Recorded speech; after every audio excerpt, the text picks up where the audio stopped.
آج بڑے بھائی جان نے کہا کہ میں نے بینک میں اکاؤنٹ بنایا ہے لیکن اس میں کچھ مسئلے آ رہے ہیں، تو میرے ساتھ چلو بینک جا کر پوچھتے ہیں کہ کیا مسئلے ہیں تاکہ ان کو حل کیا جائے۔ میں فوراً سے تیار ہو گئی کیونکہ بینک میرے گھر کے پاس ہی ہے، تو 1 منٹ بھی ضائع کیے بغیر میں بھائی کو لے کر بینک چلی گئی۔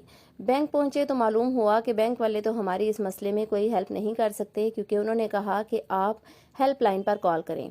مقامی بینک کی معلومات کے نمبر پر فون کیا تو پہلے تو ہمارا شکریہ ادا کیا گیا، اس کے بعد عندیہ دیا گیا کہ آپ کی کال ریکارڈ کی جائے گی۔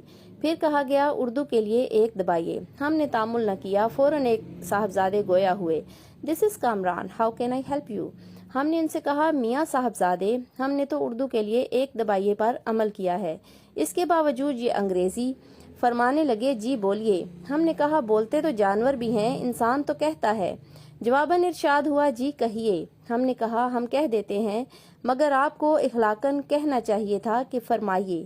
اب وہ پریشان ہو گئے، کہنے لگے، "سوری، فرمائیے کیا کمپلین ہے؟" ہم نے کہا، ایک تو یہ کہ سوری نہیں، معذرت سننا چاہیں گے، اس لیے کہ اردو کے لیے 1 دبایا ہے۔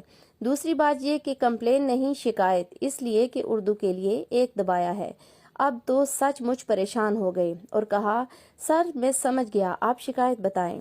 ہم نے کہا، "سر نہیں جناب، اس لیے کہ 1 نمبر کا یہی تقاضا ہے۔"